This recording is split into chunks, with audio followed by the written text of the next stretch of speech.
You're listening to the Monday Night Community Show with Daniel on BRFM. This is the Daniel Monday Night Community Show on demand through YouTube. Thank you very much for choosing to listen to us through this method. If you'd like to keep up to date with when I add new interviews, then subscribe to this channel. Joined in the studio with Dave Hale from the Sheppey Horticultural Society, all part of the regular slot we do with Dave here at the Monday Night Community Show. Dave, if you are planning to go out into the garden or the allotment over the next couple of weeks, what kind of things can you be getting on with? Dodging the rain, I think. Actually, boy, was it needed on the island. Many's the time we've seen rain go by on Canterbury on Southend, but sort of split at Queenborough side of the island, and we've got absolutely nothing. So the rain this weekend was last weekend was very, very welcome indeed. You could say we need more of the same. Actually, it's starting to fill the water butts up as well.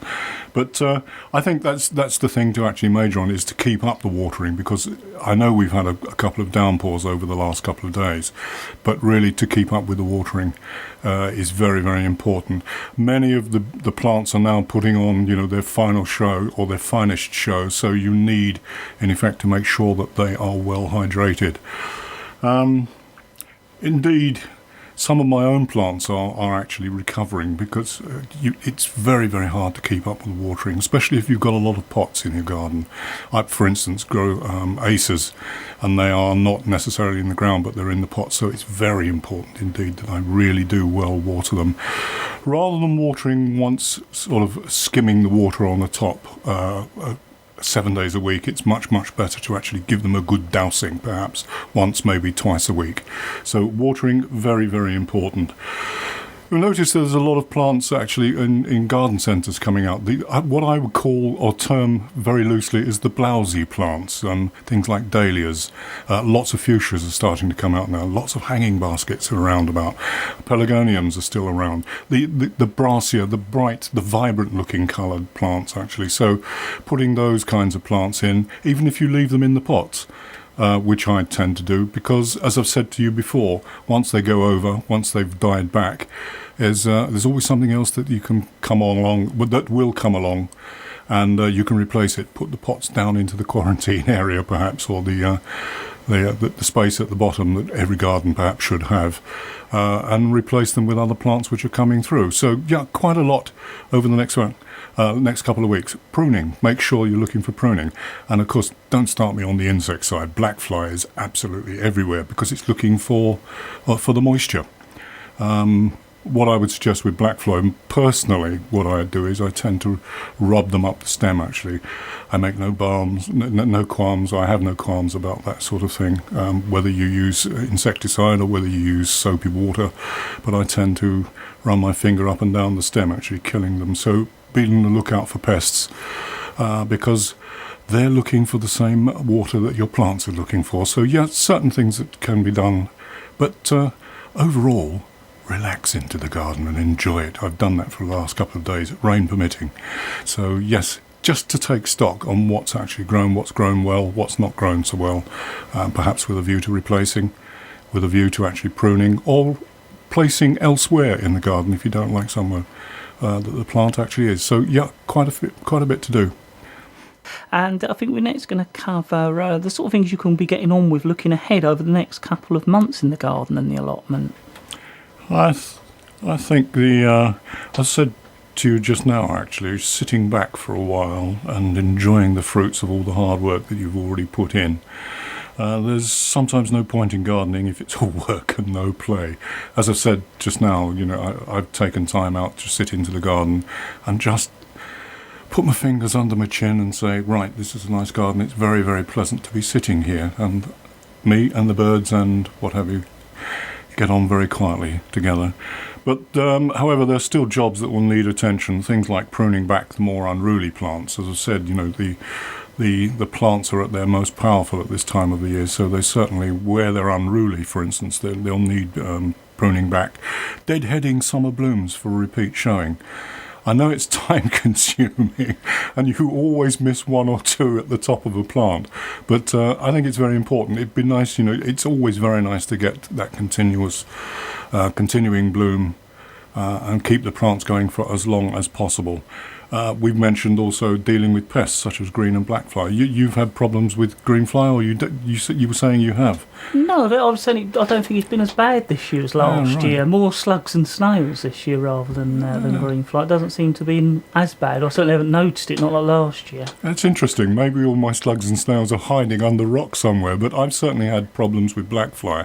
For instance, I've had black fly on the tomatoes, and I said the way I get rid of them is literally by running my fingers up and down the stem and gets rid of them that way.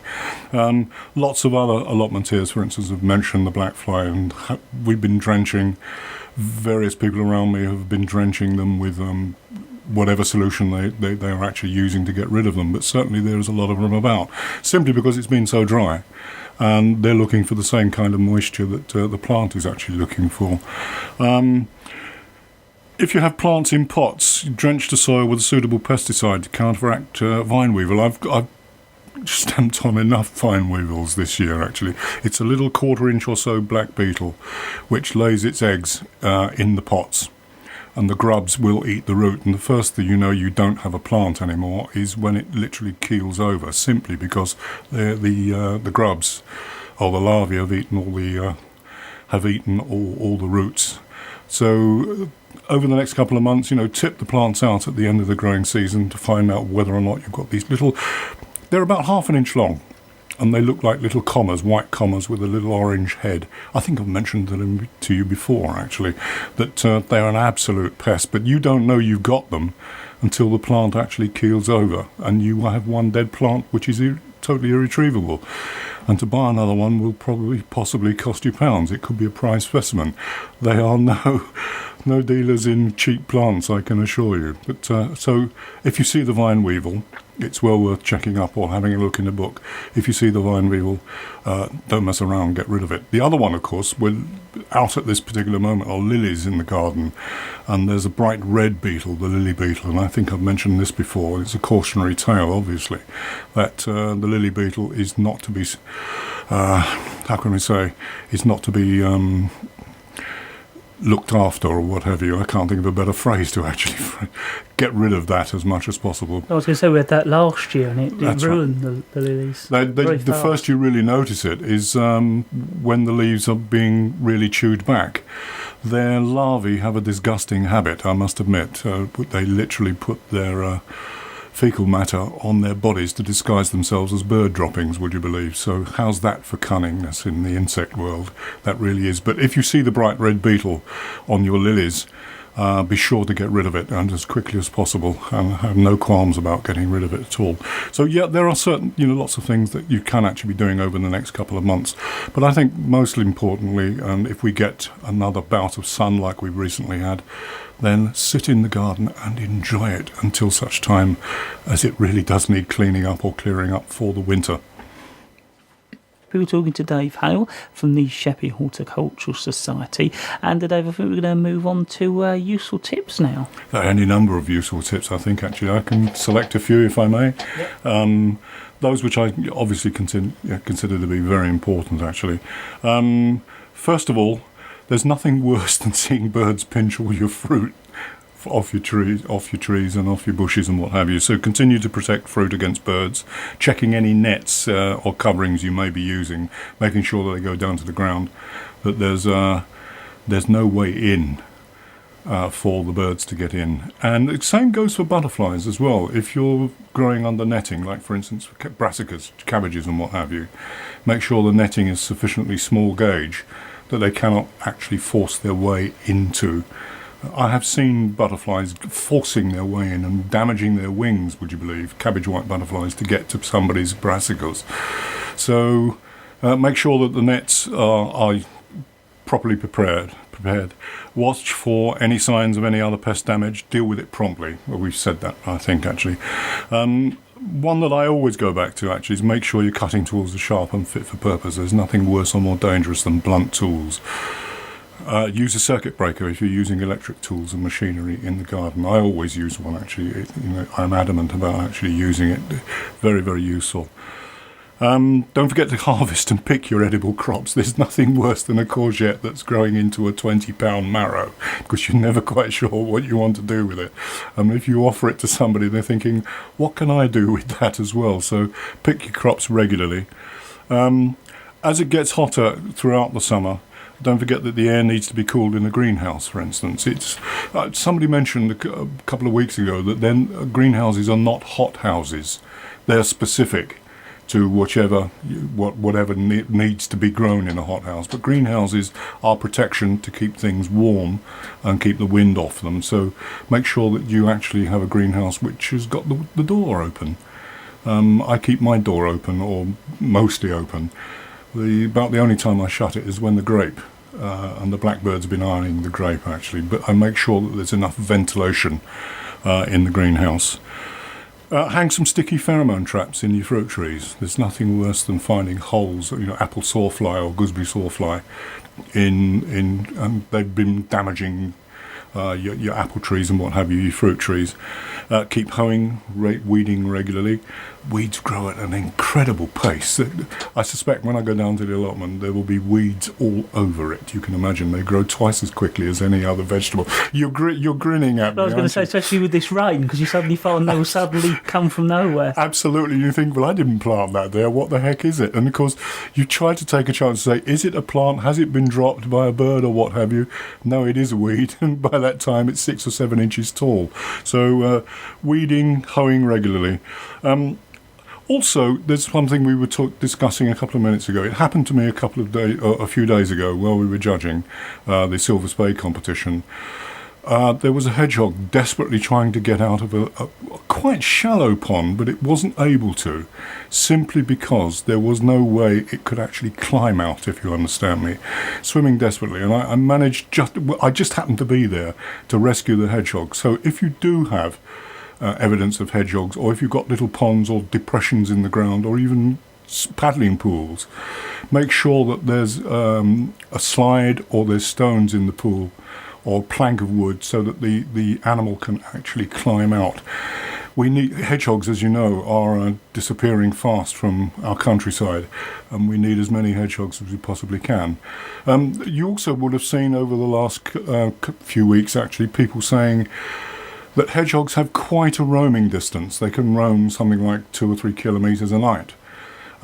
There's nothing worse than them coming up against either a brick wall or a fence or something like that, where they cannot get under or round or through it, because literally you're trapping them into the gardens. And as I say, they have quite a huge roaming distance, and it'd be well perhaps just to cut a little tunnel entrance, a couple of inches high, a few inches wide in your fence, so that they can actually roam. If you have hedgehogs, this has been said many, many times, but it might be worth repeating actually, cat or dog meat only and water, no bread or milk, because they cannot take the lactose in milk. And the other thing that's very important, it was brought home to me on one of our communal compost heaps at Richmond Street, where there were slow worms in the compost heap laying their eggs. So if you're turning your compost heap, it's as well to be aware that there are animals actually using it for obvious reasons, to protect and to grow their eggs. So quite a few tips there. I hope that I haven't rambled on for too long, but certainly the hedgehog one for me was very important, that they should have access to water, which is what it was doing actually. It needed water like we all do, but it wasn't able to get out of the pond, albeit though it was very small. It wasn't able to get out simply because there was no way it could climb out actually, and the slow worms as well. Somebody's interested in renting their own allotment plot. What should they do? What would we recommend to someone who's interested in becoming a member? I think, well, first of all, you need to come and have a chat with us, actually, and look around either of our sites. Weekends and in particular Sunday mornings. You've been down on Sunday mornings to see what it's like, actually. It's social morning, actually. They're ideal for meeting a cross-section of the membership. You meet a group of friendly, dedicated people who will guide you through any questions you may have.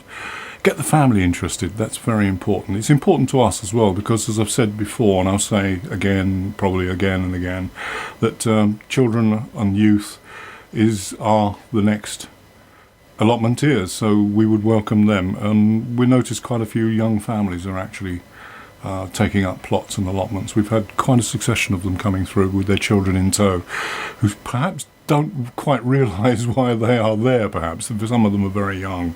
But I think it's important that they get into that ethos anyway, very quickly. Look at some society websites, plot holder blogs. There is a growing popularity of having an allotment, as we've discussed on previous occasions, and you'll see from any number of TV shows and radio shows, radio programs, and they would well repay a viewing, I think, actually. Likewise, there's many books available now. I have about a shelf full of books on allotment and growing vegetables. They all seem to differ in advice, but they're still there if I need to refer to them for any reason. If you know one, then pick an established allotmenteer's brain for information. I find they're only too ready and willing to pass on their knowledge, actually, and people are welcome to come up and talk to anybody, and they will pass it on. A lot of the questions are, what's that, for instance? And that's a great way of getting in, and you can't stop an allotmenteer when they're growing something which is slightly unusual, perhaps. They will give you hook, line and sinker, bell, book and candle on what that actually is. A lot of allotmenteers, for instance, will talk across themselves. What are you growing this time? What's this? What's that? And there's a lot of swapping that goes on as well. Actually, some things are very successful, some things not quite successful on another person's plot. So there will be swapping, bartering between them. Rhubarb is a particular case in mind, where there's more rhubarb than you could actually make 1,500 hot pies with. But I think the last but not least, if you're finding it difficult to squeeze all that you can grow into your garden or window box and you can't find enough space for those veggies, and there are things which you can grow in window boxes or troughs or pots and what have you, really like to try and come to us and see what we like, and as we have space available on one of our sites, certainly one of our sites, come and meet us. And I think we're going to talk a little bit about fees and then move on to the show as well, I think. Yeah, I think so, yeah. Our allotment fees, we think, are very reasonable indeed, actually. How can I say, I've spoken in 5-rod and 10-rod distances or measurements and what have you. So for a 5-rod, that will cost you a total of £21.50 per annum. We've kept the prices for 3 or 4 years steady, and we think are very reasonable indeed. So that's made up of rent, this is for a 5-rod, rent of £12.50, water £7.50. Water's expensive these days, actually. We do actually add a cautionary tale. We always tell people, water the plant, not the earth, if you know what I mean, because water is that expensive, and it's just costing them money, in effect. It's costing the society money. £12.50 for rent, water £7.50, and then the subscription for membership of the society £1.50. So giving a grand total of £21.50. A 10-rod will cost you rent £25, water £15 because it's obviously twice the size, and the subscription still £1.50. So we think they're very reasonable prices. There are inevitably some allotments which are not quite 5-rod or not quite 10-rod. So we've got a list here from 3-rod, which is what I started out with, believe it or not. It would have cost me the grand total of £13.50 a year, which is not to be sniffed at these days, obviously. When you consider how much produce you can actually get out of them when you're growing them, you're not necessarily thinking about that. There are other parameters as well. You know what's going into it, what you're getting out of it, how you've grown it, and what have you. If you want to grow slightly more organically than other people, perhaps, then again, you know what's you've actually put into it. So, as I say, for a 3-rod, that'll cost you £13.50. For a 7-rod, £29.50. So we've actually worked it out, the grading scale. But 5-rod and 10-rod are generally those size of allotments that we tend to offer to newcomers, to people. Take up a 5-rod, as I said to you earlier this evening, you'll get an awful lot out of a 5-rod plot. Sometimes you might wonder what the heck you're going to do with it, especially if you're growing courgettes, for instance, and don't let them grow into marrows. So you'll be trying to give away a £20 marrow, which is quite large, Daniel, I can assure you. You've seen them on the show bench, haven't you? Yes, yeah, I have, yeah. Not quite liftable, but not quite as big as an 85 kilo squash, which has a precautionary tail all of its own, actually, lift very carefully. But so you can see, allotment fees for 2015 have been kept at previous year's prices, so £21.50 for a 5-rod and £41.50 for a 10-rod. And if I can just mention that the fellow to get in touch with these days, our chair, is Brian Williams, who is now our new secretary. And I'll give you his telephone number, if I may, at the end. If that's Yeah, right. that's fine, that's fine. Okay. About your up-and-coming show. Yeah, the show is our 52nd this year, actually. 52 years worth of showing. Not too bad, actually, for a horticultural society. And that'll be running over the weekend of the 29th and 30th of August at our usual venue, the De Lacy Hall in Sheerness. The hall, as you probably well know, and a lot of people will know, is on the esplanade at the seafront, just in front of the leisure centre. And on Saturday the 29th, we're open to the public from 2 p.m. to 6 p.m. And on Sunday the 30th, we're open from 11 a.m. in the morning until 4 p.m. Everybody's welcome. Usually, you've been there a couple of times, actually, I think, when the place has really been buzzing. And Yes, yeah, over the years. It's always been good to come along and see. And lots of people talking about what's this, what's that, tell me about this, how did you grow that, sort of thing. And as I say, everybody's welcome. You can meet some of the members and they'll be happy to talk veg and flowers and about many things gardening, obviously. And certainly about the advantages of taking up an allotment. Refreshments are available, and we hold an auction of much of the produce just before the show closes on the Sunday. And as I said to you before, I'd like to give out the contact point, if I may, and it's Brian Williams on 07851 253 693, and we look very much forward to hearing from you or seeing you at one of our classes, one of our sites actually. The show, we have 100 classes, so it's not just veg and flowers. There's things like floral art, craft, cooking, and we also have sections for youngsters as well to show their wares, show their artistic skills. So all are welcome. And that £1.50 membership entitles you to put something into the show. You don't have to be an allotmenteer to be a member. You can be a member of the society, and that allows you to put something into the show without having to hold an allotment, which is an advantage on occasions, Daniel. Dave, as always, it's great to have you here, and I think next time I'm going to be coming down to you. As always, I look forward to that. So I'll speak to you soon. Let's hope the birds are singing and the sun is shining, because it's always shone when you've come down. I don't think it's ever rained, has it? No, let's hope that it's the same this year. Hope August is exactly the same this year. Daniel, it's delightful to be here, and hopefully some of it will get across as being useful. But thank you again on behalf of the Society for allowing us to take up, an hour and 10 minutes worth of your time. Thank you. That's okay as always. That is Dave Hale from the Sheppey Horticultural Society this evening here at the Monday Night Community Show, right here on 95.6 BRFM this evening.